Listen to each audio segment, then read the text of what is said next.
40 দিন রাইখা এই পর্যন্ত মানব আকৃতি ধারণ করছে, করার পরে 40 দিন বেহেশতের ভিতরে রাখার পরে আল্লাহ তার মাথার তালু দিয়ে রুহ দিছে, 3 বার দিছে, বের হয়ে গেছে। জিজ্ঞেস করলো রুহুরে, কেন তুমি থাকো না? বলতেছে আল্লাহ আদমের অন্ধকার খাঁচা আমার ভালো লাগে না, এই জন্য আমি থাকি না। তখন আমার আল্লাহ পাক ডাক দিয়ে বলেন, জিবরাইল, ও জিবরাইল, তাড়াতাড়ি করে আমার আরশের ডান কিনারে দেখো, নূরে মুহাম্মদী একটা তারকা আছে। এই তারকাটাই না আমার আদমের কপালের মধ্যে এইভাবে ঘষায় ঘষায় লাগাইয়া দাও। তাফসীরে জালালাইন খুলে দেখো, আর হযরতে আদম নবী বলতেছেন, সামিতু আলা ওয়াজহি ইনদার রাসি আস-সাউতু সাউতুন নাশিশ। বলেন না সুবহানাল্লাহ। হযরতে আদম আলাইহিস সালাম তিনি যখন বেহেশতের ভিতরে রূহ প্রাপ্ত হইয়া বসলেন, বসার পরে একটা আওয়াজ শুনতেছেন তিনার কপাল থেকে শুধু লা ইলাহা ইল্লাল্লাহর জিকির করতেছে, আল্লাহ আল্লাহ জিকির করতেছে, চিকন সরু আওয়াজে, মিষ্টি আওয়াজে। নাশিস মানে মিষ্টি আওয়াজ, নাশিস মানে হচ্ছে সরু আওয়াজ, চিকন আওয়াজ। এমন সুন্দর আওয়াজে, সুন্দর সুর দিয়া আল্লাহ আল্লাহ জিকির করছে এবং লা ইলাহা ইল্লাল্লাহর জিকির করছে। হযরতে আদম আলাইহিস সালাম বলছে, আল্লাহ আমি শুনতেছি, অর্থাৎ আমি শুনতাম আমার কপালে কে যেন তোমার নামের জিকির করে, আমি তো তার পরিচয় জানি না, তাকেও দেখি না, আল্লাহ এটা কেমন করে সম্ভব? এবার আমার আল্লাহ বলেন, আল্লাহর কথাটাকে মাওলানা রুমি সুন্দর করে মসনবী রুমিতে উল্লেখ করেছেন। আল্লামা ডক্টর ইকবাল রহমাতুল্লাহ আলাই তিনার কিতাবের মধ্যেও তিনি উল্লেখ করেছেন। আল্লাহ পাক বলছেন, মুহাম্মদ রাগার খুদা পয়দা না করতে, জমিন ও আসমান পয়দা না করতে। যেই মুহাম্মদকে সৃষ্টি না করলে আসমান জমিন কোনো কিছুই সৃষ্টি করতাম না, এই আদম তোমাকেও বানাইতাম না, এমনকি আমি রবের রবিয়তের প্রচার হইতো না। এই আদম তুমি জানিয়ে রাখো, তোমার কপালে যদি নূরে মুহাম্মদী না দিতাম, তোমার ভিতরে রুহুও যাইতো না, রুহুও থাকতো না। ওই নূরে মুহাম্মদী তোমার কপালে বসে বসে আমি আল্লাহ নামের জিকির করে।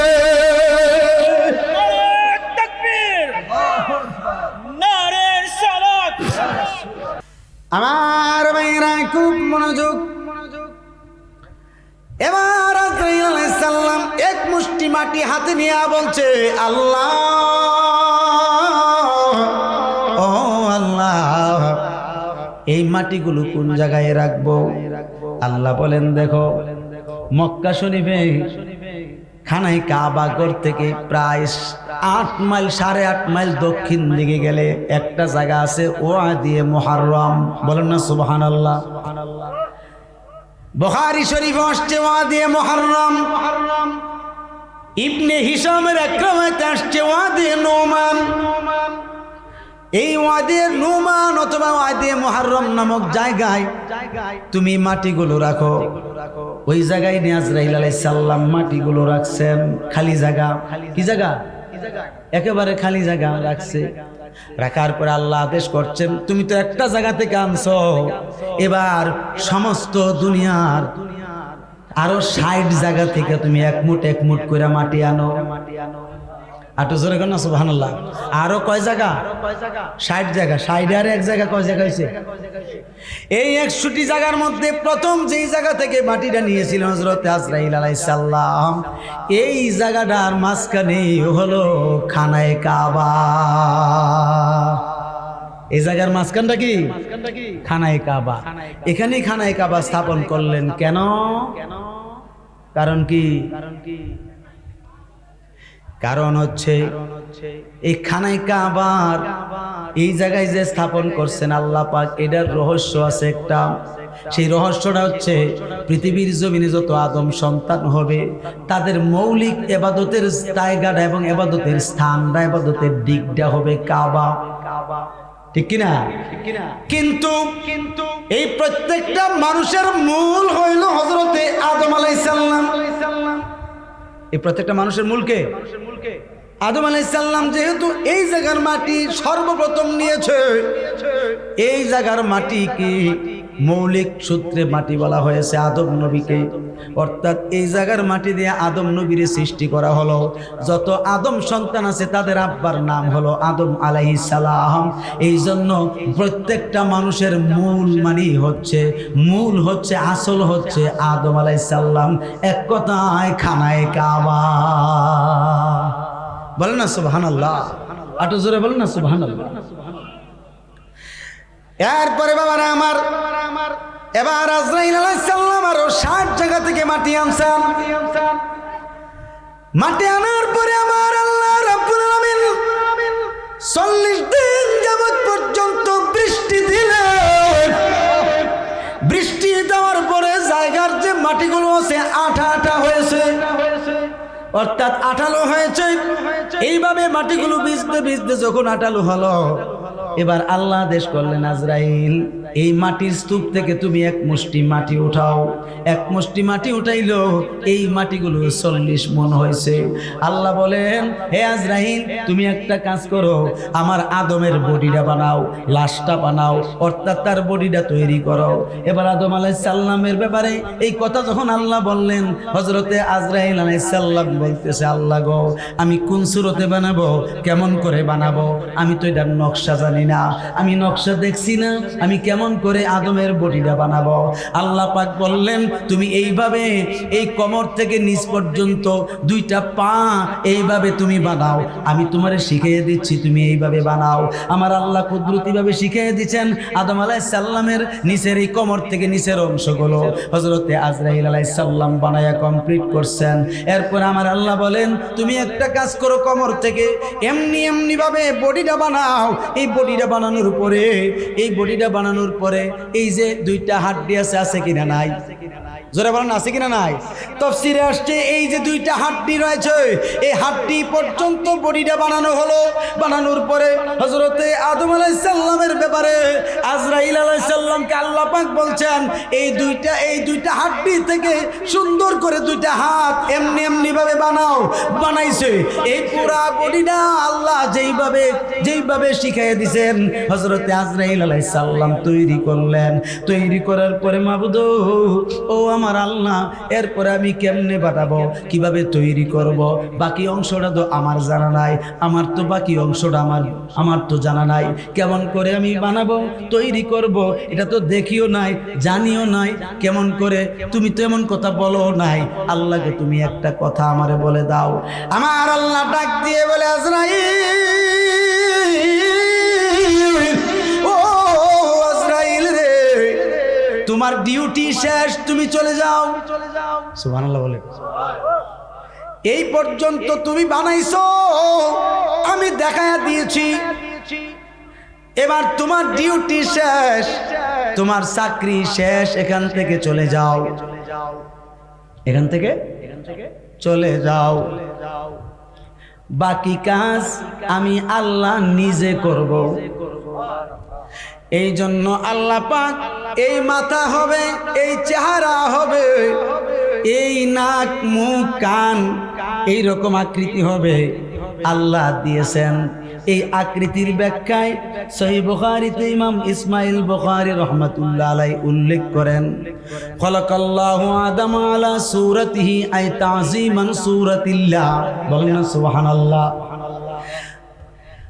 হযরত ইমাম বুখারী বলেন, নিঃসন্দেহে আল্লাহ রাব্বুল আলামিন হযরতে আদম আলাইহিস সালামকে তিনার সম্মানার্থে, তিনার ইজ্জতার্থে বলেন, আল্লাহ নিজ সূরাতে নিজের আকৃতিতে তৈরি করেছে।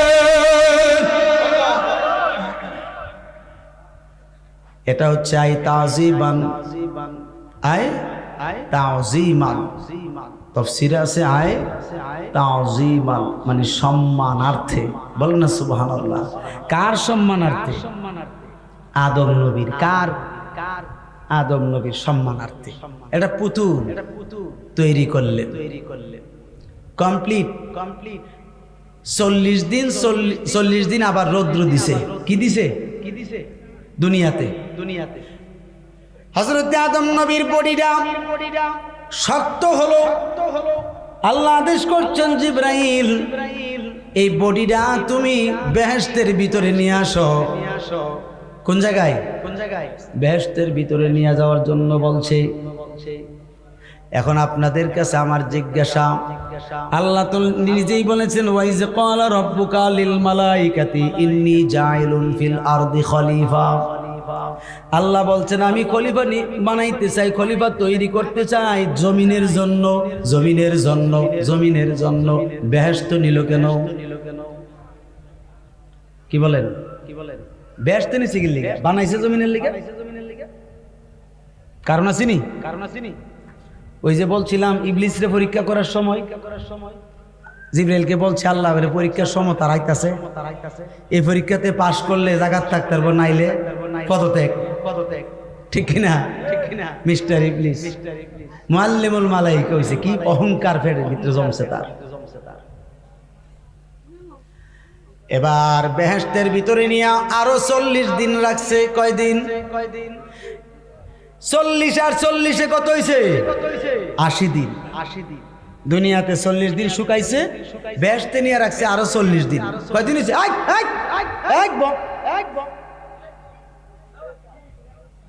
কোরআন হাদিসের কথা কইলে, তাফসীরের কথা কইলে ভালো লাগে না, গান গেলে মজা লাগে। এমনি বদনামে বাঁচি না আমরা, বলে মূর্খ জাহেল। আমরা কাদরিয়ার ছাত্র তো এর লিগে আমরা এরকম মূর্খ। কাদরিয়ার ছাত্রের মূর্খ বলার সুযোগ আছে? হ্যাঁ, ওয়াহাবীর গোষ্ঠী এত খারাপ, ঠিক কিনা? ওয়াহাবীর গোষ্ঠী এত নিকৃষ্ট। কাদরিয়ার ছাত্র লোকে বইয়া দেখ, এরা পড়াশোনা জানে কিনা?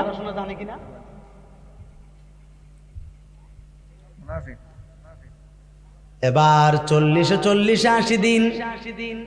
এই 80 দিনের ব্যাখ্যা আমি অতীতেও বলেছি, আজকে আমি বলতে চাচ্ছি না। কারণ মানুষ মায়ের পেটের ভিতরে দুনিয়ার জমিনে আসার আগে মার পেটের ভিতরে পূর্ণাঙ্গ মানব আকৃতি ধারণ করার জন্য সর্বপ্রথম 40 দিনে রক্তপিণ্ড, এরপরে 40 দিনে গোশতের টুকরা, এরপরে 90 দিনে মানব আকৃতি। বলেন না ঠিক কিনা?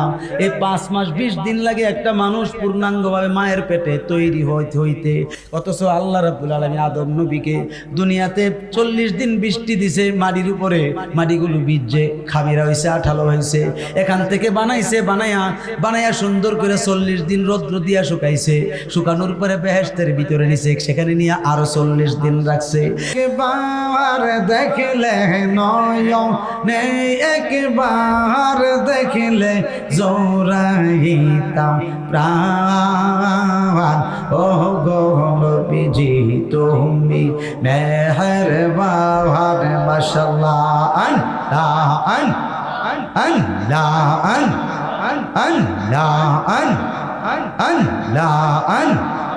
আল্লাহ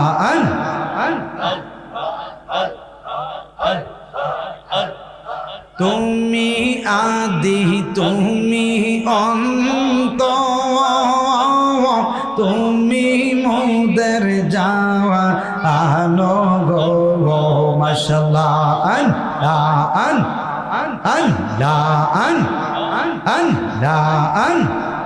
আল্লাহর কাছে পবিত্র যে, খোদার কাছে পবিত্র যে তোমার জবান।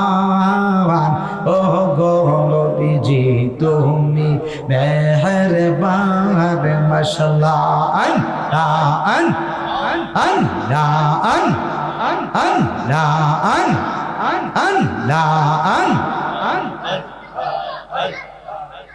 তোমরা কি বুঝাইবা আমার অন্তর পইরা কালা? তোমরা কি বুঝাইবা আমার অন্তর পইরা কালা? আমি জানি গো মুর্শিদের পীরিতের কত জ্বালা।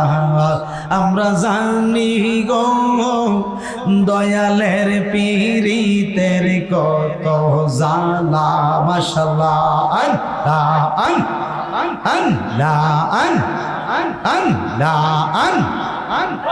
এই জগতে প্রেম করিয়া কে হইয়াছে বালা গো, কে রয়াছে বালা।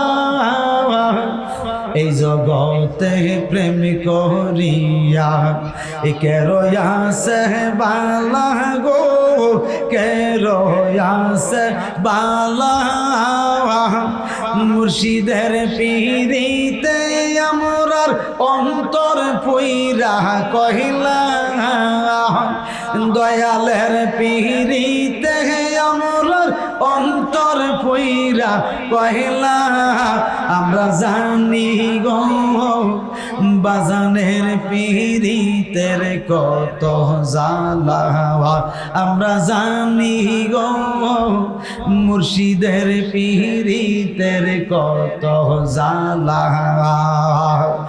তোমরা কি বুঝাইবা আমরার অন্তর পইরা কালা, তোমরা কি বুঝাইবা আমরার অন্তর পইরা কালা। আমরা জানি গো মুর্শিদের পীড়িতের কত জ্বালা, আমরা জানি গো দিন ইসলামের পীড়িতের কত জ্বালা। মাশাআল্লাহ আল্লাহ আল্লাহ ওলা ইলাহা ইল্লাল্লাহু মুহাম্মাদুর রাসূলুল্লাহ সাল্লাল্লাহু তাআলা আলাইহি ওয়াসাল্লাম। আমরা আরো আনন্দিত হয়েছি হাজী রুবেল সাহেবকে দেখে। তিনিও আসছেন আমাদের, যিনি ইসলামী ফ্রন্টের একজন শীর্ষস্থানীয় ব্যক্তিবর্গ ভৈরবের জমিনে। আমরা খুব খুশি যে ঈদে মিলাদুন্নবী সাল্লাল্লাহু আলাইহি ওয়াসাল্লাম উদযাপন করার লক্ষ্যে এই ফাতেহা মাহফিলের সম্ভবপুর পাক দরবার শরীফে হাজির হয়েছেন। বলেন আলহামদুলিল্লাহ। আপনারা আসছেন, আমরা খুশি না বেজার? এবং যারা আসতেছে আমরা খুশি না বেজার? কারণ হুজুর পাকের আগমনে আমরা খুশি, মিলাদুন্নবীর মাহফিলও আমরা খুশি, ঠিক কিনা? যাই হোক, আমি বেশি লম্বা আলোচনা করব না, অল্প সময়ের ভিতরে শেষ করব ইনশাআল্লাহ। মুআজ্জাজ মুহতারাম, কিশোরগঞ্জ ভৈরবের সম্ভবপুর পাক দরবার শরীফ খন্দকার বাড়িতে আয়োজিত মদিনার কাফেলার উদ্যোগে পবিত্র ঈদ মিলাদুন্নবী সাল্লাল্লাহু তাআলা আলাইহি ওয়াসাল্লাম উদযাপন উপলক্ষে আজিমুশ শান ফাতেহা মাহফিলের সম্মানিত সভাপতি জনাব মোহাম্মদ আলী আকবর খন্দকার সাহেব, খন্দকার বাড়ি ভৈরব, যিনি উপদেষ্টা মদিনার কাফেলার বাংলাদেশ, প্রধান অতিথি আন্তর্জাতিক খ্যাতি সম্পন্ন ইসলামিক স্কলার, প্রখ্যাত আলেমে দ্বীন, যুব সমাজের আইডল, খতিব আহলে সুন্নাত ওয়াল জামাত, যিনি হচ্ছেন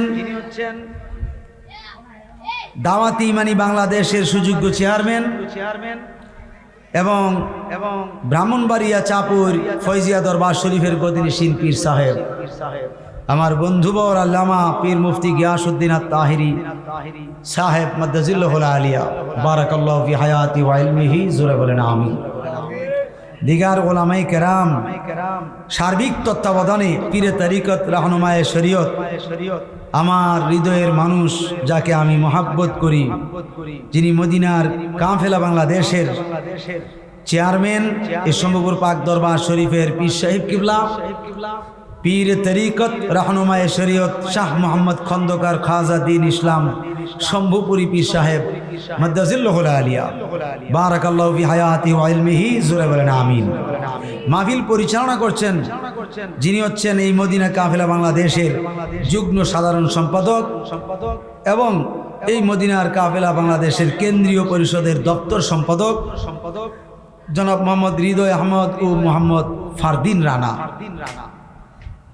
এবং শুভেচ্ছান্তে আমার শ্রদ্ধাভাজন আমার ভাই মোহাম্মদ আঙ্গুর খন্দকার সাহেব, মহাসচিব মদিনার কাফেলা বাংলাদেশ, এবং জনাব শফিকুল ইসলাম খন্দকার সাহেব, যুগ্ম মহাসচিব মদিনা কাফেলা বাংলাদেশ।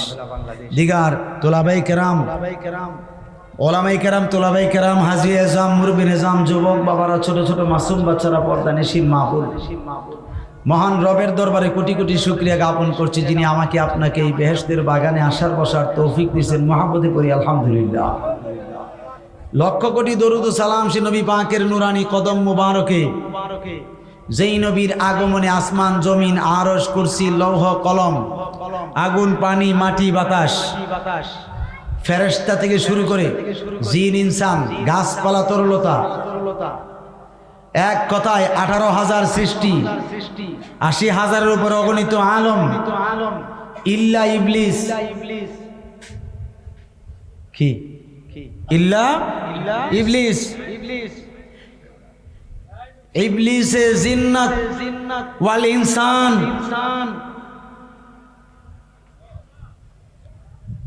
ঠিক কিনা? কথা বোঝেন। মানবরূপী শয়তান এবং জিন শয়তান, এইগুলি ব্যতীত সকল সৃষ্টি খুশি হয়েছে যেই নবীর আগমনে। তিনি মুহাম্মাদুর সাল্লাল্লাহু তাআলা আলাইহি ওয়াসাল্লাম উচ্চ কণ্ঠে বলেন মারহাবা। নবীর শানে কি মারহাবা শব্দটা আওয়াজ হয়েছে? দুই হাত উচ্চ করে, দুই হাত উঁচু করে আপনারা বলেন মারহাবা। আওয়াজটা জোরে দিয়ে বলেন মারহাবা, আরো জোরে বলেন মারহাবা।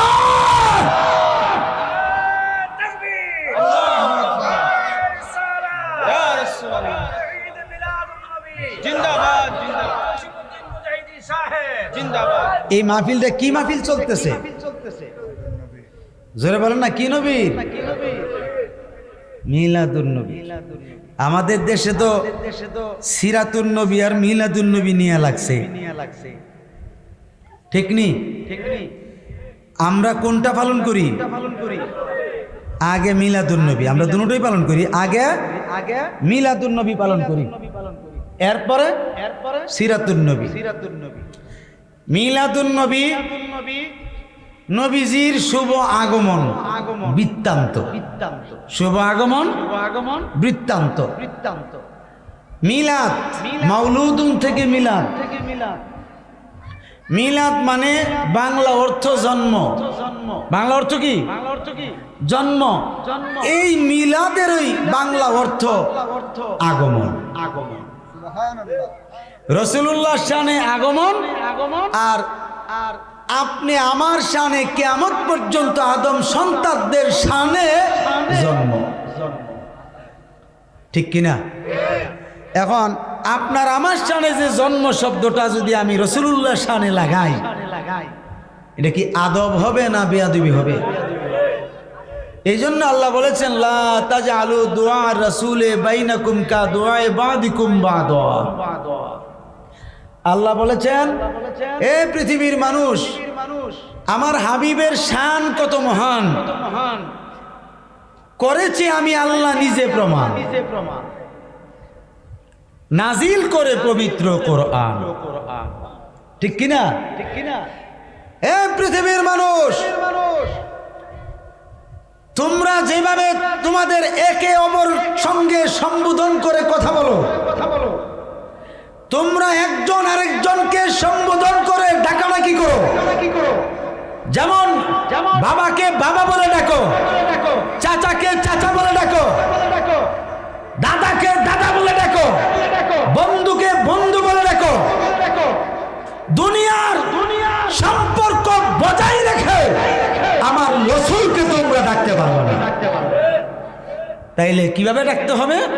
তাফসীরে জালালাইনে এটার ব্যাখ্যা করছে, বলতে হবে ওয়াকুলু ইয়া রাসূলুল্লাহ ওয়াদউ ইয়া রাসূলুল্লাহ ইয়া হাবিবাল্লাহ ইয়া নবী আল্লাহ ইয়া খায়রে খালকিল্লাহ। বলেন না সুবহানাল্লাহ, আর তো জোরে বলেন না সুবহানাল্লাহ। এইভাবে ডাকতে হবে নবীজিকে। এখন আমরা কি ইয়া রাসূলুল্লাহ বলে ডাকি কিনা? এখন আমাদের দেশে তো এমন দল বাইরেছে ইয়া রাসূলুল্লাহ করলে আগুন জ্বলে জায়গা, শরীরে আগুন লেগে জায়গা, আসিনি মন? অথচ হাদিস শরীফের অহর বার ইয়া রাসূলুল্লাহ আছে না নাই? জোরে বলেন না, আছে না নাই? তো পারলে হে দে উড়াইলাও, মুচ্ছালাও, তাইলে তো আমরা বলি না নাকি? হ্যাঁ, মিলাদুন নবী হলো নবীর শুভ আগমন, ঠিক কিনা?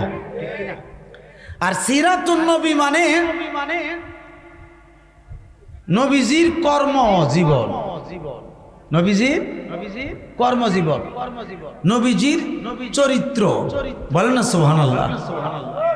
শামায়েলে তিরমিজিতে আছে নবীজির কর্মজীবনকে বলা হয় সিরাত। আকায়েদে নসবিত আছে নবীজির কর্মজীবনকে বলা হয় সিরাত। আল কাওয়াইদুল ফিকহের মধ্যে আসছে সিরাত বামানা আখলাকুন নবী সাল্লাল্লাহু আলাইহি ওয়াসাল্লাম। বলেন না সুবহানাল্লাহ। কিন্তু ইমামে আজম আবু হানিফা রাহমাতুল্লাহ আলাইহি তিনি উল্লেখ করছেন এই সিরাতের ব্যাখ্যা করতে গিয়ে যারা সিরাত পালন করেন তারা গোপন মিটিংয়ে বলে এই সিরাত মানে হচ্ছে নবীর মৃত্যু দিবস। নবীর মৃত্যু দিবস। নবীর কি মৃত্যু দিবস আছে? কথা বলে না। নবীর কি মৃত্যু দিবস আছে? যদি কেউ মনে করে যে নবীজির মৃত্যু দিবস আছে, এ মুসলমান? কথা বলে না, এ মুসলমান না। কারণ আল্লাহ নিজে বলছেন আমার হাবিব যদিও এই তারিখে আগমন করছে, আবার এই তারিখে পর্দা মুবারক করছে, কিন্তু আমার হাবিবের শানে এই ইন্তেকাল দিবস পালন করার সুযোগ আমি আল্লাহ দিচ্ছি না। আমি আল্লাহ দিতেছি কলবি ফাদলিল্লাহি ওয়া বিরহমাতিহি ফাবিযালিকা ফালইফরাহু। আল্লাহ বলছেন যে ব্যক্তি আমার ফজল পেয়েছে, আমার রহমত পেয়েছে, এই উভয় সম্পদ পাওয়ার পরে তারা যে কি করে ইয়াফরাহু শব্দটা মুজারের সিগা, অর্থ দিবে মুস্তাকবেলের, বর্তমান এবং ভবিষ্যতের। বর্তমান থেকে শুরু করে কিয়ামত পর্যন্ত যত মুমিন মুসলমান আছে সকলের ক্ষেত্রে আল্লাহ আদেশ করেছেন কিয়ামত পর্যন্ত আবাদুল আবাদ কোন মৃত্যু দিবস পালন করার কোন সুযোগ নাই। পালন করতে হবে মিলাদুন নবী। মিলাদুন নবী আনন্দ করতে হবে, নবীর আগমনে খুশি হইতে হবে, উল্লাস করতে হবে। হাত তুলে বলেন ঠিক কি না?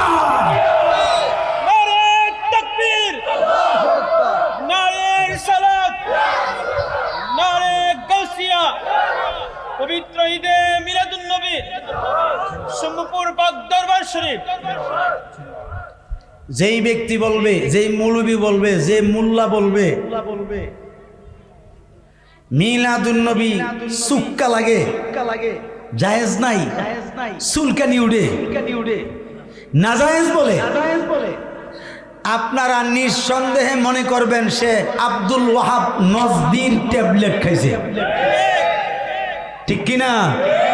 আব্দুল ওয়াহাব নজদি ছিল দুশ্মনে রাসূল, রাসূলুল্লাহ দুশ্মন। আব্দুল ওয়াহাব নজদিকে যারা অনুসরণ করে তারাও রাসূলুল্লাহ দুশ্মন। যারা রাসূলুল্লাহ দুশ্মন তারা আহলে সুন্নাত ওয়াল জামাতের দুশ্মন। আহলে সুন্নাত কখনো বাতিলদের সঙ্গে আপোষ করে না। এই ঈদে মিলাদুন নবী সর্বপ্রথম পালন করছে আমার আল্লাহ নিজে। পালন কইরা বিশ্ববাসীকে সুন্দরভাবে জানাইয়া দিছেন আমি পালন করেছি আরশে আজিমে না, শুধু রুহের জগতে সমস্ত নবী রসুলদের কাছ থেকে অঙ্গীকার নিয়ে বলছি আমার নবী আসবে, যখন আসবে তোমরা পাইবা, আমার নবীর কাছে ঈমান আনবা, আমার নবীকে সর্বগুণে সাহায্য করবা। আজকে আমার নবীর উপরে ঈমান নাই না, আমার রসুলকে সাহায্য না করিয়া যারা বিরোধিতা করে তারাই হইল ওই আব্দুল ওয়াহাব নজদির সেলা এবং ইবনে তাইমিয়ার সেলা, ঠিক কিনা?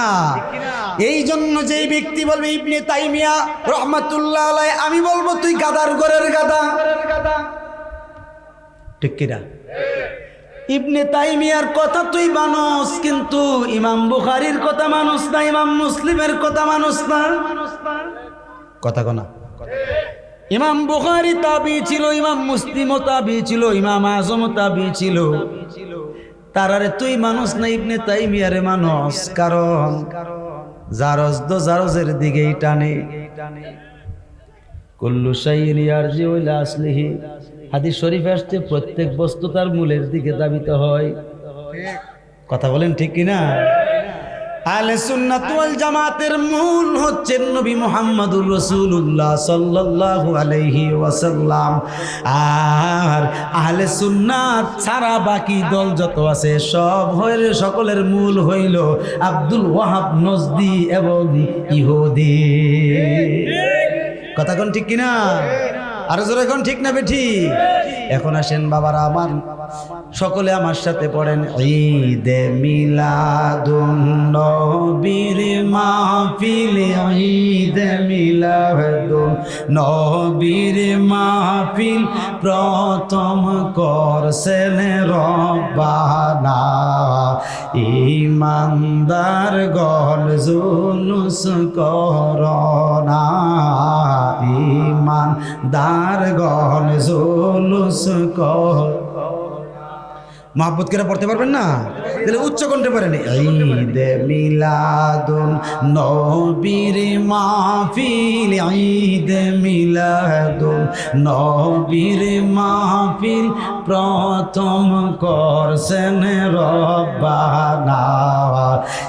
ঈমানদার গণ জুলুস করোনা, ঈমানদার গণ জুলুস কর। আশিকেরে আল্লাহ কয় জিবরাইল শোনো না, প্রেমিক রে আল্লাহ কয় জিবরাইল শোনো না। তুমি আসমান সাজাও, জমিন সাজাও, আসমান সাজাও, জমিন সাজাও, সাজাও বেহেশত খানা।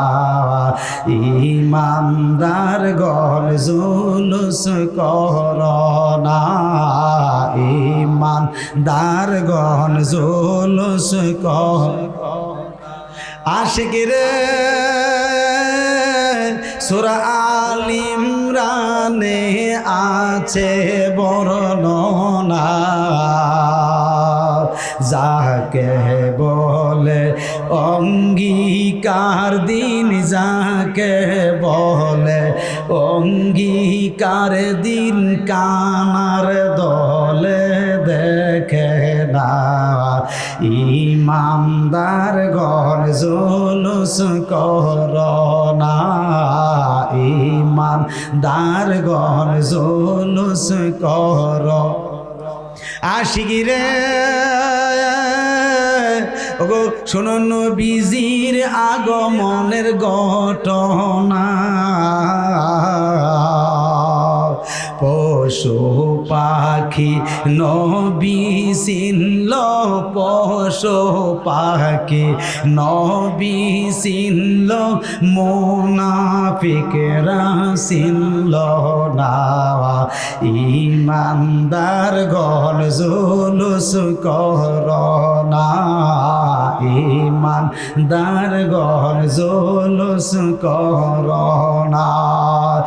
ঈদে মিলাদুন নবীর মাহফিল, ঈদে মিলাদুন নবীর মাহফিল প্রথম করছেন রব্বানা।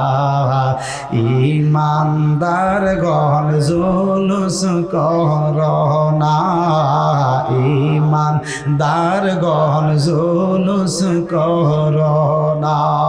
একটা জবান বন্ধ রাখবেন না, চিৎকার দিয়ে বলেন আল্লাহু আকবার, মুহাব্বতে বলেন ইয়া রাসূলুল্লাহ, আওয়াজ করে বলেন না ইয়া ওয়ালি আল্লাহ। এই আমার ভাইরাম, ঈদে মিলাদুন নবী সাল্লাল্লাহু তাআলা আলাইহি ওয়াসাল্লামকে না মানার কোনো ব্যবস্থা নাই, মানতেই হবে। কেননা ঈদে মিলাদুন নবীর কথা কোরআনেও আছে, হাদিস শরীফেও আছে। আছে কিনা নাই? সূরা তাওবাতেও নবীজির আগমনের কথা আছে। যেমন আল্লাহ বলেন, লাকাদ জাআকুম রাসূলুম মিন আনফুসিকুম আজিজুন আলাইহি মা আনিতুম হারিসুন আলাইকুম বিল মুমিনিনা রাউফুর রহিম। বলেন না সুবহানাল্লাহ। আল্লাহ পাক বলেন, এই পৃথিবীর মানুষ নিঃসন্দেহে তোমাদের কাছে আসিয়াছে একজন রাসূল, তোমাদের মধ্য থেকে তোমাদের কাছে আসিয়াছে একজন রাসূল। বলেন না সুবহানাল্লাহ। একজন রাসূল আসিয়াছেন যিনি জর্রা পরিমাণ উম্মতের দুঃখ কষ্ট সহ্য করতে পারে না, উম্মতের কষ্ট সহ্য করতে পারে না, উম্মতের দুঃখ বেদনা নবীজি সহ্য করতে পারে না। তিনি দুনিয়ার জমিনে কাফের, বেঈমান, মুসলমান, মুনাফিক সকল মানুষের জন্য নয়, শুধু সমস্ত মানুষ সহ, সমস্ত সৃষ্টি সহ সকলের জন্য আমার নবীজি রাউফ এবং রহিম। এটা দুনিয়ার জন্য। কিন্তু তাফসীরের কিতাবে আসছে সমস্ত মানুষের জন্য, সমস্ত মানুষের জন্য। এবার কাফের হোক, মুশরিক হোক, মুনাফিক হোক, মুসলমান হোক, যাই মানুষ হোক না কেন, সবার জন্য আমার নবী রাউফ, আমার নবী রহমত। বলেন না সুবহানাল্লাহ। আমার নবী রাউফ, আমার নবী রহিম। ঠিক আছে, কিন্তু মুফাসসিরিন লিখতেছেন, যখন চোখটা বন্ধ হয়ে কবর দেশে যাবেন, কবর দেশ থেকে শুরু করে হাসর, মিজান, ফুলছেরাত, বেহেশত পর্যন্ত আমার নূর নবী মুহাম্মদুর রাসূলুল্লাহ সাল্লাল্লাহু আলাইহি ওয়াসাল্লাম শুধু মুমিনদের জন্য, ঈমানদার নরনারীর জন্য আমার নবী রাউফ এবং রহিম। আল্লাহু আকবার। জোরে কোন না, জোরে কোন না, আল্লাহু আকবার। মুহাব্বতে বলেন ইয়া রাসূলুল্লাহ। তাহলে রাসূলুল্লাহর কাছে ঈমানদার উম্মতের দাম আসেনি? কথা বলেন না, আসেনি? আসেনি। আল্লাহর কাছে ঈমানদার উম্মতের দাম আসেনি? আছে। কারণ যারা মুমিন তাদের জন্য পরকালের জিন্দেগিতে নবী নিজে রাউফ, নিজে রাহিম, আর সমস্ত মানুষের জন্য দুনিয়াতে রাউফ রাহিম। কারণ এই জন্য নবীজি অন্য হাদিস দ্বারা বলে দিয়েছে, আদ-দুনিয়াউ সিজনুল মুমিনিন ওয়া জান্নাতুল লিল কাফিরিন। ঠিক কি না? নবীজি বলছেন, যারা মুমিন, ঈমানদার, তাদের জন্য দুনিয়াটা একটা জেলখানার মতো, কষ্টের মতো। কারণ এখানে মুমিন হইয়া বসবাস করা কষ্ট। কি বলেন আপনারা? কষ্ট না? কষ্ট। এরপরে বলছেন ওয়া জান্নাতুল লিল কাফিরিন। কাফের দ্বারা কাদেরকে বোঝানো হইল? যারা কাফের, যারা মুশরিক, যারা মুনাফিক, তাদের সকলের জন্য দুনিয়া হচ্ছে বেহেশতের মতো, শান্তির জায়গা। পয়সা বেশি, কি বল, বেশি বেশি পয়সা আছে, চাকচক্য জীবন আছে, আসেনি? একটা শান্তির মতো জীবন যাপন। দয়াল নবী কইছেন, মুমিন ব্যক্তি যারা হবে তারা কষ্ট ছাড়া কোনো কিছু, এগুলি পরীক্ষা। এগুলো কি? কার তরফ থেকে? আল্লাহর তরফ থেকে পরীক্ষা। এই পরীক্ষার জন্য মুমিন ব্যক্তিদেরকে দুনিয়াতে আল্লাহ কষ্ট দেয়, টেস্ট করে। আল্লাহ রাসূলকে কেমনে স্মরণে রাখে। বলেন না সুবহানাল্লাহ। ভাইয়েরা আমার, বলতেছিলাম আপনার আমার সময় জন্ম, নবীজির বেলায় আগমন, এই বিষয়টা বোঝার দরকার। এই বিষয়টা বোঝার জন্য আপনাদের মনোযোগ আকর্ষণ করছি। আপনার আমার জন্মের জন্য শর্ত হলো ল্যাংড়া হইয়া দুনিয়াতে জন্মগ্রহণ করা। উলঙ্গ হইয়া, কি হইয়া? উলঙ্গ অবস্থায়, অর্থাৎ এই জন্মের সময় 1 নাম্বার শর্ত হলো উলঙ্গ অবস্থায় জন্মগ্রহণ করা। 2 নাম্বার শর্ত হলো দুনিয়ার জমিনে জন্মের সময় আগে মাথা আসা। আগে মাথা দুনিয়াতে বের হওয়া। 3 নাম্বার হচ্ছে নাভি, মায়ের নাভির সঙ্গে সন্তানের নাভি অ্যাডজাস্ট থাকা। 4 নাম্বার হচ্ছে মায়ের শরীর থেকে অজস্র পরিমাণ রক্ত ঝরা। এবং 5 নাম্বার হচ্ছে জন্মের সময় মা দুঃখিনী সন্তান প্রসবের যন্ত্রণায় বেহুশ হয়ে পড়ে, বেহুশ হয়ে যাওয়া। এরপরে সন্তানের নাভিকে মায়ের নাভি থেকে আলাদা করে কাটা এবং দুনিয়ার জমিনে সন্তান হুয়া হুয়া করে কান্নাকাটি করা। এই কথাগুলো ঠিক না বেঠিক? যেরকম কিন্তু আমার নবীজির আগমন কেন? হাদিস শরীফে আসছে আমার নবী যেদিন আগমন করেন, হযরত আম্মা জানা আমিনা রাদিয়াল্লাহু তাআলা আনহা তিনি নিজে বর্ণনা করছেন। আল মাওয়াহিবুল লাদুনিয়া, কিতাবের নাম আল মাওয়াহিবুন লাদুনিয়া। ওই লাদুনিয়া এই কিতাবটা হচ্ছে বুখারী শরীফের শরহে বুখারী আল মাওয়াহিবুল লাদুনিয়া। এই কিতাবটাতে সুন্দরভাবে আল্লামা কস্তলানী রহমাতুল্লাহ আলাইহি উল্লেখ করেছেন। আরেকটা কিতাব হচ্ছে আল খাসাইসুল কুবরা, লিখেছেন আল্লামা জালালউদ্দিন সুয়ুতি রহমাতুল্লাহ আলাইহি, তিনিও সুন্দরভাবে উল্লেখ করেছেন। নবীজির আগমন কেন দেখেন, নবীজির ব্যাপারে তিনি যখন আগমন করেন হযরতে আমিনা বর্ণনা করতেছেন, আমি দেখতে পাইলাম আমার নাভিটার 2.5 ইঞ্চির নিচে দিয়া, অর্থাৎ নিচের পেটের বাম পাশ দিয়া এই বাম পাশের 2.5 ইঞ্চি দূরত্ব বজায় রেখে চামড়াটা ফেটে গেল, জর্রা পরিমাণ কোনো রক্ত আসলো না, চামড়াটা ফেটে গেল। আমি দেখতে পাইলাম আমার এই পেটের ভিতর থেকে একটা উজ্জ্বল নূর মুবারক বের হয়েছে জমিনের উপরে বের হয়েছে। বের হওয়ার পরে 4 জন বেহেশতি মহিলাদের সবুজ রেশমি রুমাল মুবারকের অবস্থান করেছে। হাত মুবারক, পা মুবারক, শরীর মুবারক হয়েছে, পোশাক মুবারক লাগানো হয়েছে। অর্থাৎ নবীজির শরীর মুবারকে পোশাক মুবারক পরিধান করেছিল, মাথা মুবারকে পাগড়ি মুবারক পরিধান করেছিল, চোখ মুবারকে সুরমা মুবারক লাগানো ছিল এবং নাভি মুবারক কর্তন মুবারক ছিল, কর্তনকৃত ছিল। তিনি যখন আসছেন কদম মুবারক জমিনে লাগাইছেন, হাঁটু মুবারক জমিনে লাগাইছেন, হাত মুবারকের তলা মুবারক জমিনে লাগাইছেন। এরপরে আল্লাহু আকবার বলে নাক মুবারক লাগাইছেন, কপাল মুবারক লাগাইছেন, লাগাইয়া হুয়া হুয়া শব্দের দিয়ে হাবলি উন্নতি। এই জন্য আমার নবীর আগমন।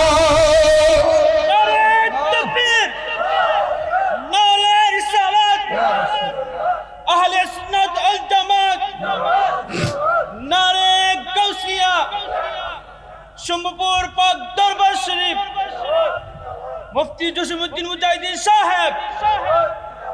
এই জন্য আমার আলা হযরত বলেন, ইস তরফ জো নূর হ্যায় তু উস তরফ ভি নূর হ্যায়, ইস তরফ জো নূর হ্যায় তু उस तरफ भी नूर है, जर्रा जर्रा सभी जहाँ का, जर्रा जर्रा सभी जहाँ का नूर से मामूर है।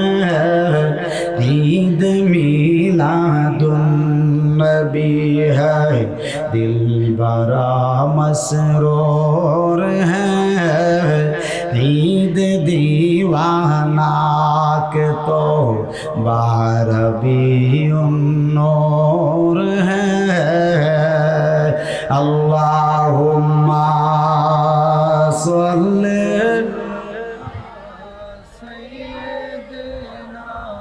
मौलाना मुहम्मद व अला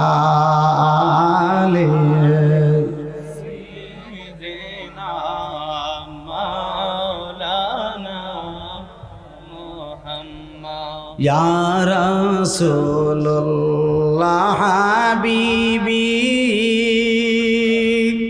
खालिक इकता तोई बरगज़ीदा ज़ुलजलाल पाकों में हम तोई। अल्लाहुम्मा সাল্লি মাশাআল্লাহ জোরে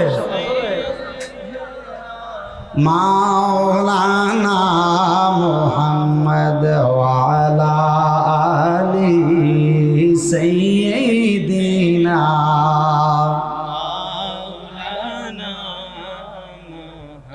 আমার বাইরাম আল বেদায়া ওয়ান নিহায়াতে আসছে আল্লামা ইবনে কাসির রাহমাতুল্লাহ আলাইহি তিনি পরিষ্কার লেখছেন নিষ্ঠার ইবলিস শয়তান 6 লক্ষ বছর বলছেন, আবার 9 লক্ষ 9.5 লক্ষ বছরও বলেছেন মুফাসসিরিন।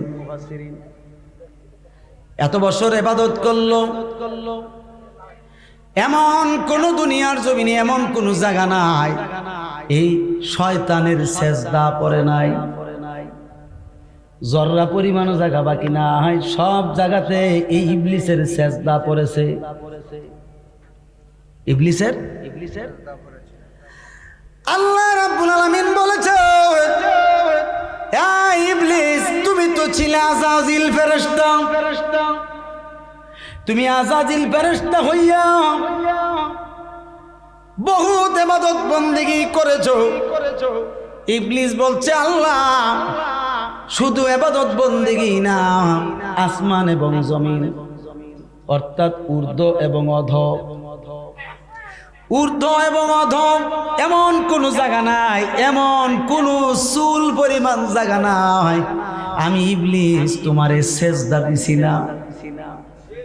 আল্লাহু আকবার বলতেন না, আমি ইবলিস সব জায়গায় তোমাকে সেজদা দিছি গো আল্লাহ। 6.5 লক্ষ বছর মতান্তরে 9.5 লক্ষ বছর যাবত পর্যন্ত আমি তোমারে সেজদা দিছি। মাবুদ এর বিনিময়ে তুমি আমারে কি বানাইবা? আল্লাহ পাক বলেন, যাও তুমি মুআল্লিমুল মালাইকা, মুআল্লিমুল অর্থাৎ ফেরেশতা, জগতের যত ফেরেশতা আছে সব ফেরেশতার শিক্ষক। কি টাইটেলটা পাইছে দেখছেন? কি টাইটেলটা পাইছে? সব ফেরেশতার শিক্ষক। শিক্ষক আর সব ফেরেশতা হইল তিনির ছাত্র। এই জন্য মুআল্লিমুল মালাইকা বানাইছে। আল্লাহ রাব্বুল আলামিন জিবরাইলের সঙ্গে কথা বলছেন। জিবরাইল আলাইহিস সালাম যখন আল্লাহকে বলছেন, আল্লাহ তাকে আপনি মুআল্লিমুল মালাইকা বানাইছেন, এটা আপনার ইচ্ছা হইছে, আমরা মেনে নিয়েছি। সে কি এই শিক্ষার জগতে থাকতে পারবে? আল্লাহ বলছেন তার জন্য কঠিন পরীক্ষা আসতেছে। তার জন্য কি পরীক্ষা আসতেছে? কঠিন পরীক্ষা আসতেছে রে জিবরাইল, একটু অপেক্ষা করো। তারপরে আমার আল্লাহ রাব্বুল আলামিন হযরতে জিবরাইল আমিন সহ ইসরাফিল সহ মিকাইল সহ আজরাইল সহ 4 জন ফেরেশতাকে একের পর এক আদেশ করেছে, আমি আদম সৃষ্টি করব, পৃথিবীর জায়গা থেকে তোমরা মাটি আনো। হযরতে জিবরাইল, হযরতে ইসরাফিল, হযরতে মিকাইল 3 জন ফেরেশতা ফেল হয়ে গেছে। দুনিয়ার জমিনে মাটিকে স্পর্শ করতে চাইছে, মাটি নিষেধ করছে, আল্লাহর দোহাই তোমরা আমারে ধরবা না। সব ফেরেশতা, 3 জন ফেরেশতা আল্লাহর দোহাই পাওয়ার পরে আল্লাহর কাছে চলে গেল। এরপরে আল্লাহ পাক মালিকুল মউত, কিন্তু তখন আজরাইল আলাইহিস সালাম টাইটেল পান নাই, তখন তিনি নাম ছিলেন আজরাইল ফেরেশতা আজরাইল আলাইহিস সালাম। তখন আল্লাহ পাক আজরাইল আলাইহিস সালামকে পাঠাইছে, আজরাইল তুমি যাও জমিন থেকে মাটি নিয়ে আসো, আমি আদম সৃষ্টি করব। বলুন না সুবহানাল্লাহ। আজরাইল আলাইহিস সালাম যখন দুনিয়ার জমিনে আসলেন, মাটিকে স্পর্শ করার আগে মাটি আওয়াজ করে বলে, খবরদার আজরাইল, আল্লাহর দোহাই দিয়ে বলি তুমি আমারে ধরবা না।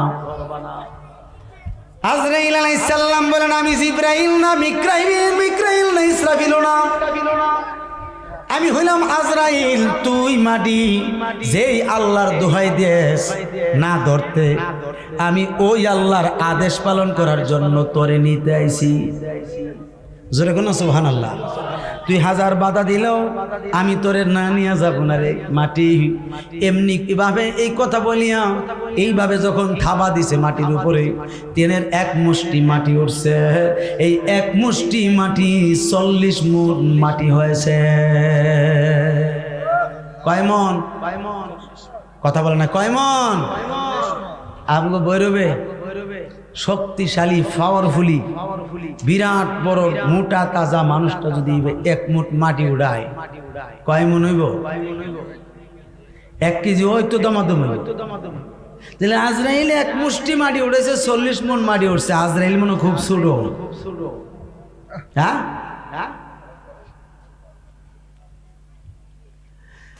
আমার ভাইরা খুব মনোযোগ।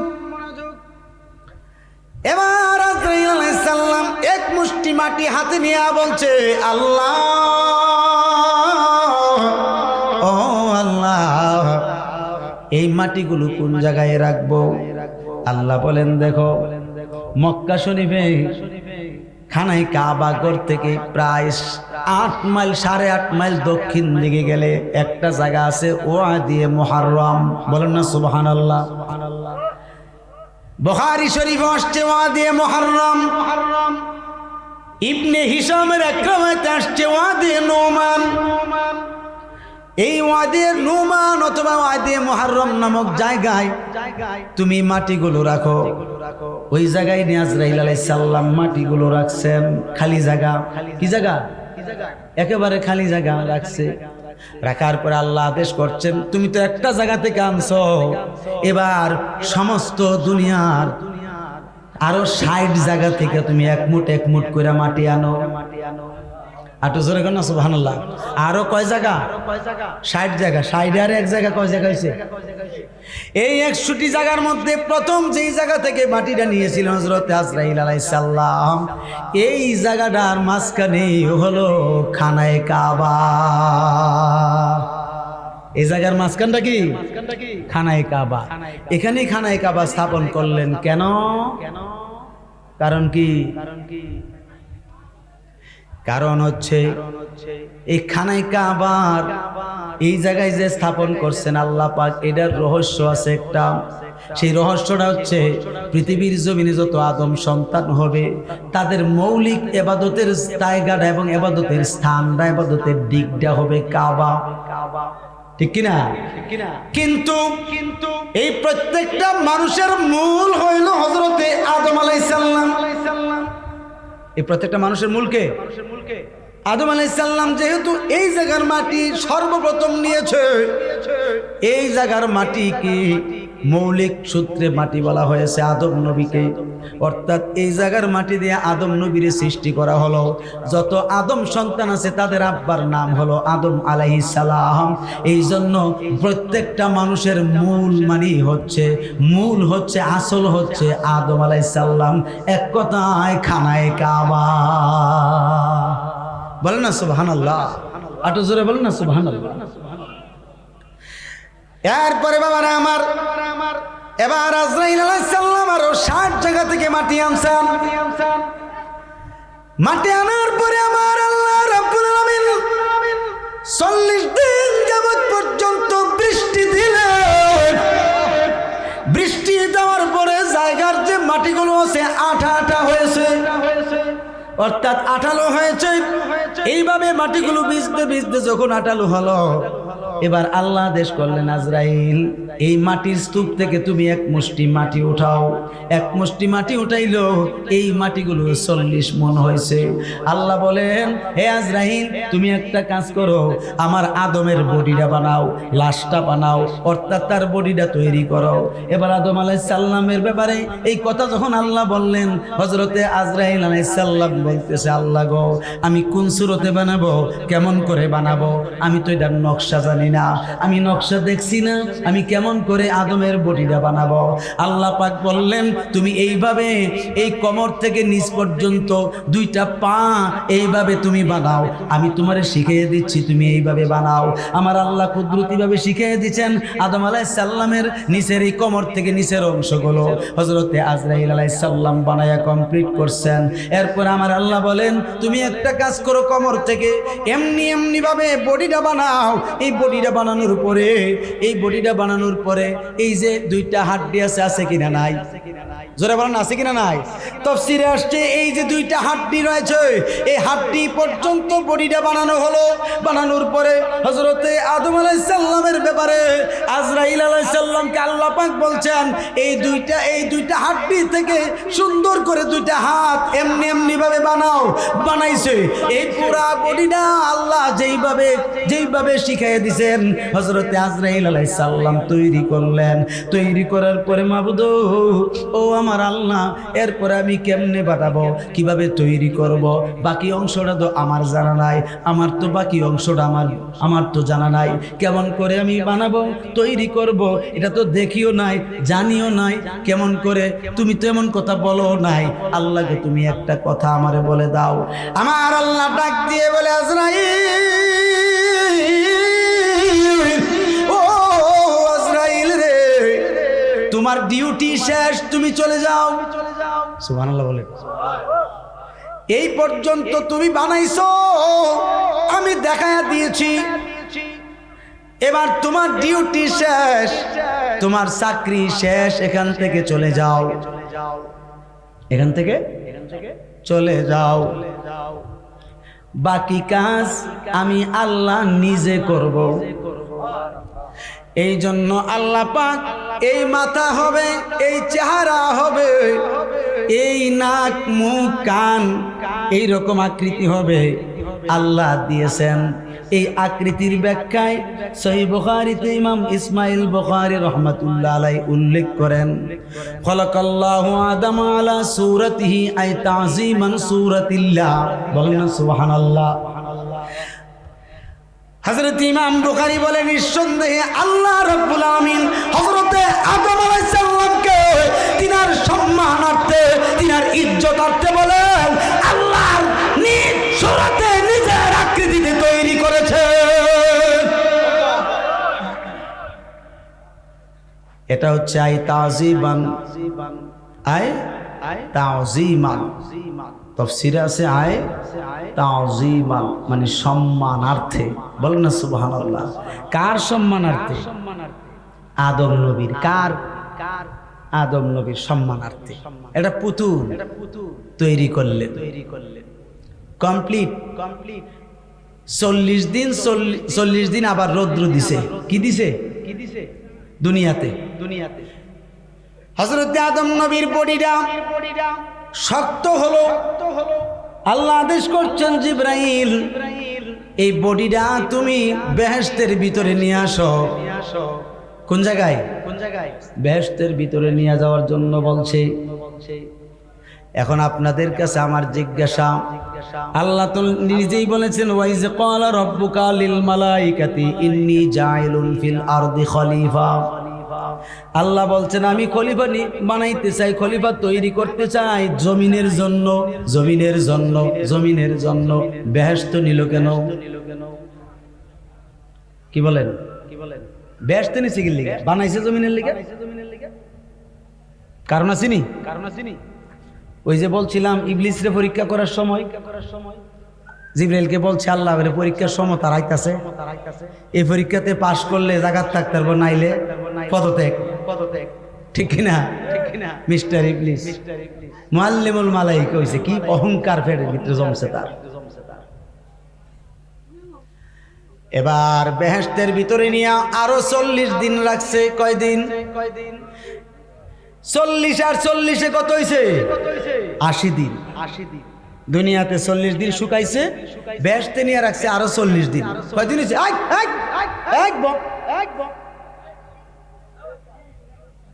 কোরআন হাদিসের কথা কইলে, তাফসীরের কথা কইলে ভালো লাগে না, গান গাইলে মজা লাগে। এমনি বদনামে বাসি না আমরা বলে মূর্খ জাহেল। আমরা কাদরিয়ার ছাত্র তো এর লিগে আমরা এরকম মূর্খ। কাদরিয়ার ছাত্রের মূর্খ বলার সুযোগ আছে? হ্যাঁ, ওয়াহাবির গোষ্ঠী এত খারাপ, ঠিক কিনা? ওয়াহাবির গোষ্ঠী এত নিকৃষ্ট। কাদরিয়ার ছাত্র লোকে বইয়া দেখ, এরা পড়াশোনা জানে কিনা?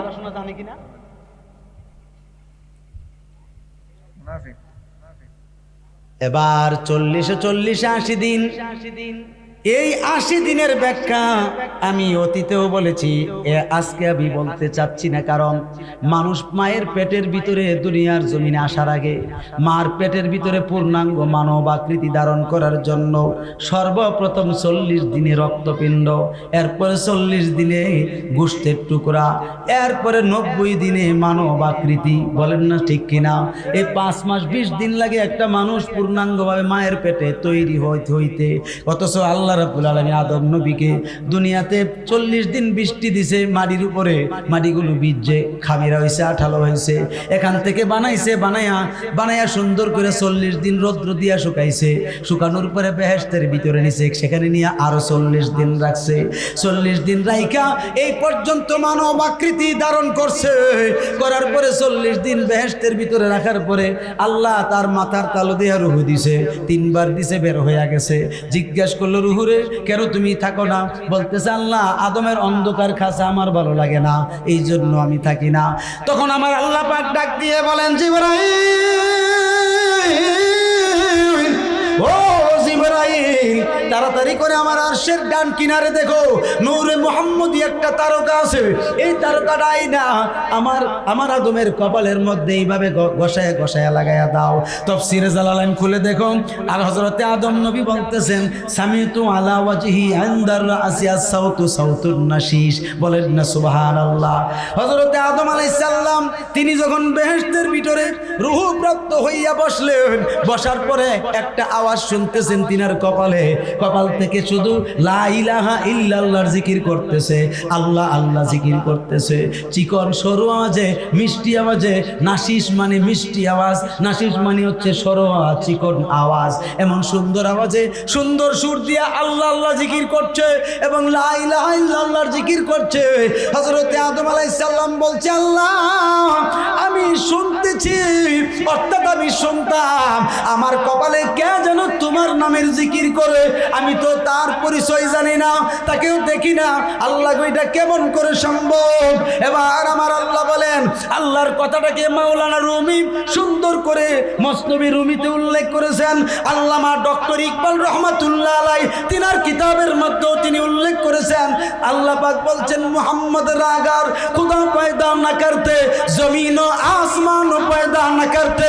যেই মুহাম্মদকে সৃষ্টি না করলে আসমান জমিন কোনো কিছুই সৃষ্টি করতাম না, হে আদম তোমাকেও বানাইতাম না, এমনকি আমি রবিয়তের প্রচার প্রসার হইতো না। হে আদম তুমি জানিয়ে রাখো, তোমার কপালে যদি নূরে মুহাম্মদী না দিতাম, তোমার ভিতরে রুহুও যাইতো না, রুহুও থাকতো না। ওই নূরে মুহাম্মদী তোমার কপালে বসে বসে আমি আল্লাহ নামের জিকির করে। তাকবীর, নারে সালাত, নারে গাউসিয়া, শম্ভুপুর পাক দরবার শরীফ জিন্দাবাদ, জিন্দাবাদ। মুফতি জসিমউদ্দিন মুজাহিদিন সাহেব। বাবাজিরা আমার, আমি তো এবারটা বলছি, সামিউতু আলা ওয়াজহি ইনদার রাসি আস-সাউতু সাউতুন নাশিশ। জালালাইন শরীফে আছে। আল্লামা জালালউদ্দিন সিয়ুতি এবং আল্লামা জালালউদ্দিন মহল্লি, 2 জালালে লেখছে এই কিতাব। এখন আদম আলাইহিস সালামের কপালে কে আছে? নবীজি। কে আছে? এবার আল্লাহ পাক সুন্দর করে বেহেশতের ভিতর টিকা তো একটা বের করার পন্থা তো তৈরি করতে হবে। এই পথটা অনেক লম্বায়, আমি সেদিকে যাব না। বেহেশতের ভিতর থেকে ভেতরে রাখছে, লালন পালন করছে। আদম নবীর একলা ভালো লাগে না, শান্তি লাগে না, একা একা জীবন যাপন করা যায় না, সঙ্গী লাগে কি লাগে না? এখন আমি জিজ্ঞাসা করি, আদম নবীর মিলাদ হইছে কেমনে? কি আদম নবীর জন্ম আছে? কথা বলে না। কইতে আদম নবীর জন্ম, জন্ম হইতে গেলে মা বাপ লাগে না? মা বাপ ছাড়া জন্ম হইব? সৃষ্টি হইব। কি হইব? তো সৃষ্টি এক জিনিস, জন্ম তো আরেক জিনিস। আদম নবীর মা বাপকে, আদম নবীর মা বাপ নাই। আদম নবীর মা বাপ নাই, এই জন্য তিনির মিলাদও নাই। তিনির সৃষ্টি, তিনির কি সৃষ্টি। হাওয়া আলাইহিস সালাম আদম থেকে জন্ম নিয়েছে। হাওয়া আলাইহিস সালাম আদম থেকে জন্ম নিয়েছে, কিন্তু হাওয়া আদমের অংশ না। আদমের অংশ না। কই যান গো মুরব্বীরা? আদম আলাইহিস সালামের কোরআন শরীফ আছে, আদম আলাইহিস সালামের ডান পাজর অথবা বাম পাজর, মাশহুর রিওয়ায়াত হলো বাম পাজর, বাম সাইড আর কি। বাম সাইডে যে ছাতনা আছে, আসেনি? এই ছাতনার নিচে, এই বাম সাইডে কিন্তু একটা ছাতনা কম আছে। এই সাইড থেকে শুরু করে গন্যা দেখবেন, এই সাইডের নিচের ছাতনাটা আল্লাহ বলছেন টান দিয়া জিবরাইল বাইর কর। বাইর করছে। বের করার পরে বলছে আল্লাহ কি করব? আদমের বাম পাশে রাখছে। আল্লাহ বলছেন কোন হাওয়া, ফায়াকুন হাওয়া। বলেন না সুবহানাল্লাহ। এমন এক সুন্দরী সুরসী আম্মা জান আদম নবীর পাশে হাড্ডি থেকে তৈরি হয়েছে। কিসের থেকে? এখন বলেন হাওয়া কিসের জন্ম? হাড্ডির জন্ম, ঠিক কিনা? এই হাড্ডি যেহেতু আদম নবীর, এই জন্য আদম থেকে হাওয়ার জন্ম। আদম থেকে হাওয়ার জন্ম, কিন্তু এই হাওয়া আদমের অংশ না। যদি অংশ হয় তাইলে মেয়ে হবে। কি হবে? অংশ হইলে মেয়ে হবে। যেমন বাবার মেয়ে বাবার অংশ। কথাটা মনে বুঝাইতে পারছি না? বাবার মেয়ে বাবার অংশ। কেরে হাদিস পড়েন নাই? রাসূলুল্লাহ কি কইছে? যে আমার ফাতেমা আমি নবীর অংশ। সুবহানাল্লাহ বলেন না কেন? হাদিস শরীফে আছে যে ইন্নাল আল ফাতেমাতু বাদাতুম মিন্নি। হাদিস শরীফে আসছে আমার ফাতেমা আমি নবীর অংশ। বলেন না সুবহানাল্লাহ। এই সূত্রে প্রত্যেক বাবার অংশ, প্রত্যেক বাবার কন্যা। সুতরাং হাওয়া আলাইহিস সালাম আদম হইতে জন্ম, কিন্তু তিনি আদমের অংশ না। আর যদি অংশ হইতেন তাইলে মেয়ে হইতো। মেয়ে হইলে বাবা হইয়া মেয়েকে কেমনে বিয়ে করতেন? ঠিক কিনা? এই জন্য আদম আলাইহিস সালাম এই জমিনের ভিতরে, দুনিয়ার জমিনে পাঠাইছেন। পাঠানোর আগে যখন বেহেশতে রাখছেন, তখন আল্লাহ পাক বলছেন হে ফেরেশতারা, উসজুদু আদামা, আমার আদমকে তোমরা সেজদা করো। বলেন না সুবহানাল্লাহ। আমার আদমকে তোমরা সেজদা করো। ফাসাজাদু ইল্লা ইবলিস, সমস্ত ফেরেশতারা আদমকে সেজদা করলো, তাজিম করলো, সম্মান করলো। মিস্টার ইবলিস করে নাই, যার নাম, যার টাইটেল হলো মুআল্লিমুল মালায়েকা। এবং সমস্ত ফেরেশতার চাইতে বেশি আমল ছিল, আবেদ ছিল। আরে একটা নয়, দুইটা নয়, এই মিস্টার ইবলিসের টাইটেল ছিল 9টা। কয়টা টাইটেল? 9টা টাইটেল। একেবারে শেষের 9 নাম্বার টাইটেলটা হলো শয়তান। কি শয়তান। আবা ওয়াস্তাকবারা মিনাল আবা ওয়াস্তাকবারা ওয়া কানা মিনাল কাফিরিন। কাফিরিন মানে শয়তান। কাফির মানে কি? শয়তান। আল্লাহ রাব্বুল আলামিন এই পরীক্ষা করলেন সমস্ত ফেরেশতারে। এই ফেরেশতাদের মুআল্লিম, ফেরেশতাদের শিক্ষক আযাজিল ছিল কিনা? ছিল। যেই মাত্র সব ফেরেশতা আদম নবীকে সেজদা করলো, যখন আযাজিল ফেরেশতা অস্বীকার করলো, অহংকার করলো, তাকাব্বুরি করেছে, আমি সেজদা করব না। আরে মাওলানা মুবাশশির হুসাইন সাহেব আলোচনাটা করতেছে, ছিল সময় পান নাই। এই ইবলিস শয়তান যখন সেজদাটা করে নাই, বাকি সব ফেরেশতা সেজদা করছে। মুফাসসিরিন লেখেন এই সেজদাটা ছিল মূলত আদম নবী না, এই সেজদাটা ছিল মূলত নূরে মুহাম্মদীকে। আর জোরে বলেন না সুবহানাল্লাহ। নূরে মুহাম্মদীকে সমস্ত ফেরেশতারা সেজদা কইরা ফেরেশতার কাতারে সম্মানিত হয়েছে, কিন্তু আযাজিল ফেরেশতা এই সেজদা না কইরা অহংকার তাকাব্বুরি করার কারণে ইবলিসে পরিণত হয়েছে, পরীক্ষা ফেল হয়ে গেছে, অর্থাৎ নবীর সঙ্গে বেয়াদবি করে ফেলাইছে। যেই ব্যক্তি নবীর সঙ্গে বেয়াদবি করবে এবার তার কোটি কোটি বছরের আমল যদিও থাকে সব বরবাদ হয়ে যাবে। এই মিস্টার ইবলিসের 9.5 লক্ষ বছর ইবাদত ছিল, এই জমিনের মধ্যে এমন কোনো জায়গা নাই তিনি সেজদা করেন নাই। এই সেজদাকৃত এই জায়গার ভিতরে সব জায়গাতে ইবলিসের সেজদা আছে।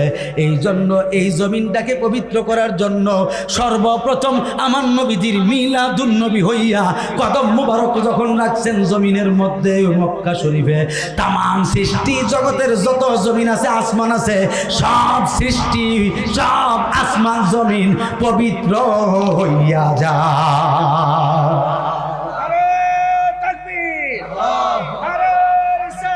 রাসূলুল্লাহর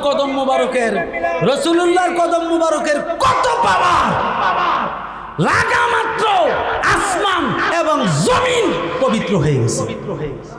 ইবলিসের আর জায়গা নাই। এখন যদি কেউ প্রশ্ন করে এই শয়তান তো সব জায়গায় সেজদা করছে, তুমি কোন জায়গায় সেজদা করো?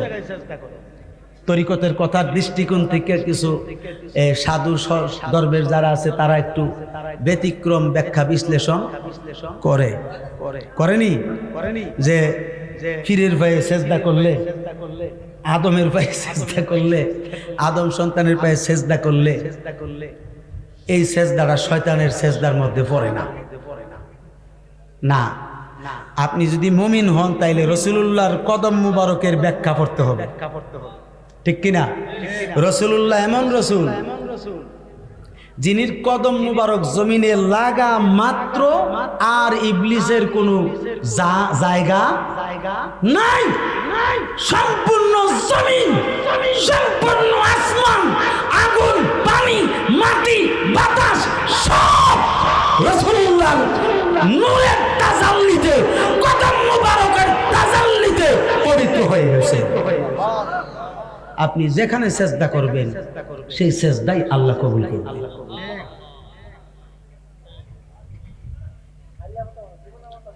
এখন বলেন ইবলিস কি ফাঁস করছে না ফেল করছে?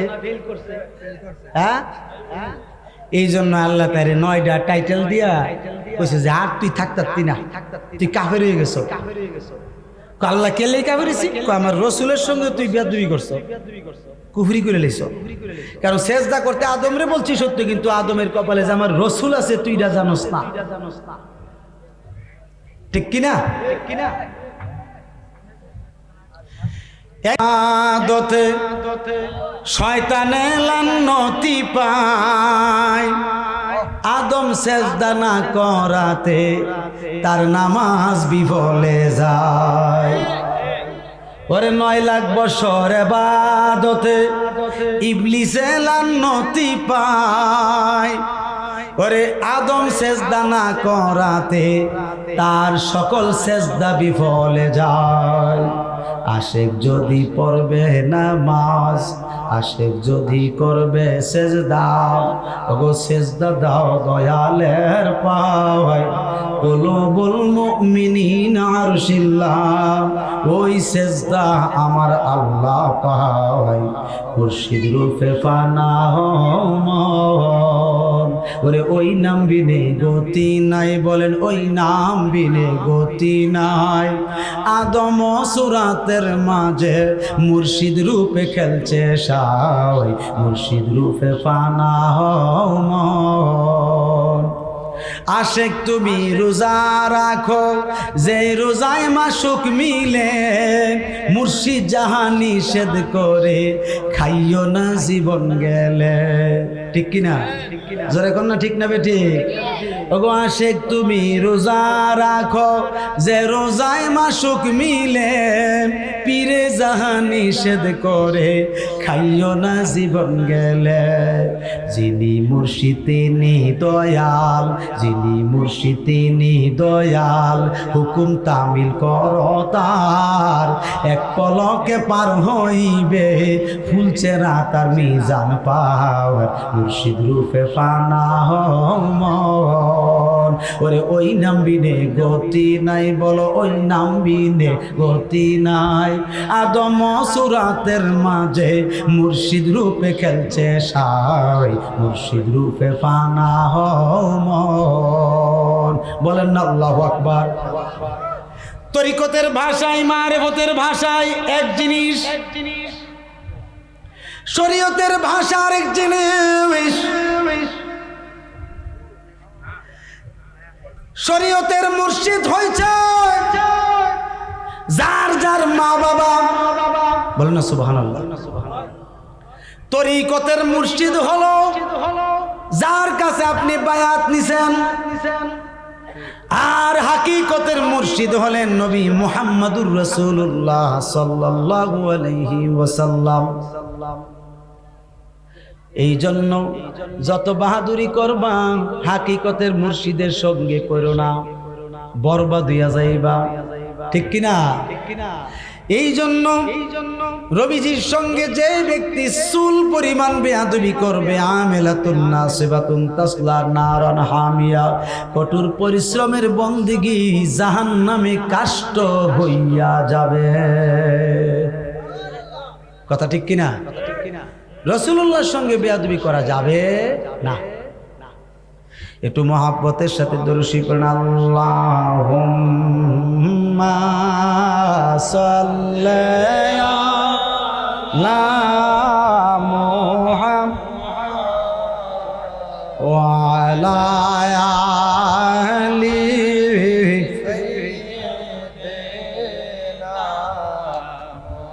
কি দাও বাবা, মুখের ভিতরে কি মেরা ভিড়ে দিয়ে লিখছেন নাকি? আওয়াজ বের হয় না, মহাব্বতে পারেন। আল্লাহুম্মা সাল্লি নাকি ওয়া আলা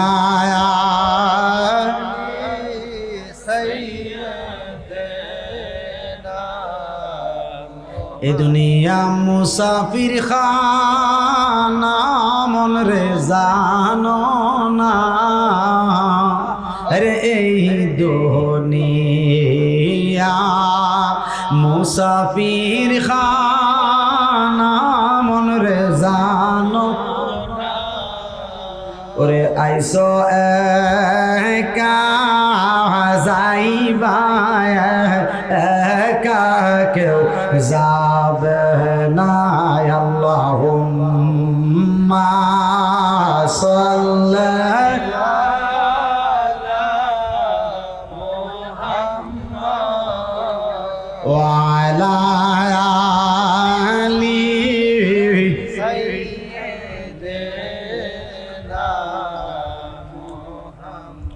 আমার ভাইয়ের আজকে দেখছি অনেকে হিন্দুদের মতো আচরণ করে, হিন্দুদের যে মতো আচরণ করে, হিন্দুরা যেমনি মানুষ পুরে আগুন দিয়া, ঠিক কিনা বলেন? হিন্দুরা আগুন দ্বারা মানুষ পুরে। কারণ হচ্ছে আজকে আমি বড় দুঃখের সাথে বলছি বাবা, দুনিয়ার জমিনে যদি কোনো ব্যক্তি আল্লাহরে আল্লাহ বলে স্বীকার করে, ঠিক নি? আল্লাহ বলে যদি মানে, আল্লাহ বলে যদি স্বীকার করে, তাইলে সে মুসলমান, অর্থাৎ আস্তিক, নাস্তিক না। কি? আস্তিক। কারণ আল্লাহরে বিশ্বাস করছে, ঠিক নি? যদি কোনো ব্যক্তি নবীজির সঙ্গে কুফরি করে, চাইলে সে কাফের হয়, এলে সে কাফের হয় যদি নবীজির সঙ্গে কুফরি করে। আর কেউ যদি মিথ্যা নবী দাবি করে, তাইলে মিথ্যাবাদী কায্যাব, ঠিক কিনা? আর যদি কেউ ইমাম মাহাদি দাবি করে, ইমাম মাহাদির যে সুরত নমুনা আকার আকৃতি যদি তার মধ্যে না থাকে তাইলে সে দাজ্জাল। তাহলে সে কি? দাজ্জাল। এখন আপনি যদি ইমাম মাহদী দাবি করেন, এইরকম ইমাম মাহদী দাবি করেন না, এই নুরা পাগলার আগে আছে না নাই? আছে আছে। আপনারা বড় প্রায়ই আয়ে মাহদী দাবি করে এই কথা বলে। আমার কাছে যারা মুরিদ তারা জীবনও জাহান্নামে যেত না। এটা কয় ওই আখাউড়া বিজয়নগরও কয় কথা। আমার কাছে যে মুরিদ এ জাহান্নামে যেত না। আমি তো দেখতেছি নুরা পাগলা তো ইমাম মাহদী দাবি না করছে, ঠিক কিনা? তারে কি কোনো মানুষ ইমাম মাহদী মানছে? কথা বলে না। মানছে? যদি মানতো তারে তাইলে ইমাম মাহদীর কিছু আছে, দিক নির্দেশনা আছে। ইমাম মাহদী ওই ব্যক্তি হবে যার দুইটা হাত হাঁটু পর্যন্ত লম্বা থাকবে এবং চোখগুলো হরিণের চোখের মতো ভাষা ভাষা বড় বড় থাকবে এবং সৌন্দর্যের দিক দিয়ে চাঁদের মতো সুন্দর থাকবে। তিনার নাম হবে মুহাম্মদ, তিনার আব্বার নাম হবে আব্দুল্লাহ, মায়ের নাম হবে আমেনা। ইমাম মাহদী। কিন্তু বড় আফসোস, মাথায় টুপি লাগাইয়া পরনে পাঞ্জাবি পরিধান করে এই মানুষটার লাশটাকে উঠাইয়া আগুন দিয়া জ্বালাইয়া পড়ে দিছে রে বাবা। অথচ তাদের জানা নাই এই মানুষটারও জানাজা হয়েছে। কি হয়েছে? জানাজা হয়েছে। সে যদি অন্যায় করে বিচার করবে আল্লাহ, আপনি যদি অন্যায় করেন বিচার করবে আল্লাহ। আপনি যে নিজের হাতে তার লাশটা পুরাইলেন, এখন আল্লাহ যদি আপনারে ধরে আপনার উপায় কি হবে? ঠিক কিনা? আমি বলবো মুসলমান, তুমি কোরআন পড়ছো, কোরআন বুঝছো না। যদি কোনো ব্যক্তি আত্মহত্যা করে ফাঁসি দেয় অথবা বিষ খায়া, শরীয়তের আইনে আছে তার জানাজা দেওয়া যাবে না, লিল্লা লাগাইয়া টাইনা মরুভূমির মধ্যে ফালাইয়া দাও শ্রীগাল কুকুরে খাওয়ার জন্য। শরীয়তের আইন, ঠিক নেই? কিন্তু ইমামে আজম আবু হানিফা রহমাতুল্লাহ আলাইহি, যিনি মাযহাবের শ্রেষ্ঠ ইমাম, তিনি বলছেন না না না, অসম্ভব। ব্যক্তিরা কালেমা পড়েছে মুসলমান, ব্যক্তিরা কালেমা পড়ছে মুসলমান, নামাজ পড়েছে মুসলমান, হয়তো মনে দুঃখ লাগছে, ফাঁসি দিছে অথবা বিষ খেয়ে আত্মহত্যা করছে, তার গোসলও দিতে হইব, তার জানাজাও দিতে হবে। বলেন না আল্লাহু আকবার। এই ব্যক্তিটার জানাজা হওয়ার পরে যদি কবরে দাফন হয়, অথবা কেউ যদি মুসলমান হওয়ার পরও যিনি নিজেকে ইমাম মাহদী দাবি করে, তাকেও যদি জানাজা দিয়া দাফন করা হয়, তার শাস্তি দিলে তো তোমরা জানাজার আগে না শাস্তি দেওয়ার দরকার ছিল। জীবিত অবস্থায় তাকে দইরা মানসুর হাল্লাজের মতো ফাঁসি দিতা, কতল করতা, জবাই করতা, টুকরা টুকরা করতা, তাইলে বুঝতে পারতাম মানসুর হাল্লাজের যে অবস্থা হয়েছিল তার এই অবস্থা হয়েছে। তাকে তোমরা সবাই মিলে, গ্রামবাসী মিলিয়া জানাজা দিয়া দাফন করছো কবরের ভিতরে। আবার কেন এই এলাকার মানুষ দ্বারা শক্তি পাইয়া, ক্ষমতা পাইয়া, এইগুলা এলাকার মানুষ দ্বারা লাশটাকে উঠাইয়া এই জানাজাকৃত লাশটাকে উঠাইয়া, আহারে কালেমা পড়া মুসলমানটাকে উঠাইয়া কবর থেকে উঠাইয়া তাকে নৃশংসভাবে আগুন দিয়া ফুরছো। এবার তোমরা একটু নিজে নিজে ভাবো, চিন্তা ভাবনা করো। এমনও তো দিন আসতে পারে রে বাবা, তোমার নসিবে জানাজাও নসিব না হইতে পারে, এমনকি কাফনের কাপড়ও তো নসিব না হইতে পারে। কারণ আল্লাহ বেজার হইলে এই যে কোনো মুহূর্তে তোমাকে লাঞ্ছিত এবং অপদস্থ দুনিয়ার জমিনে করতে পারে কি পারে না? দুই হাত তুলে বলেন ঠিক কিনা? উচ্চ কণ্ঠে বলেন আল্লাহ পারে কি পারে না? আর জোরে বলেন পারে কি পারে না?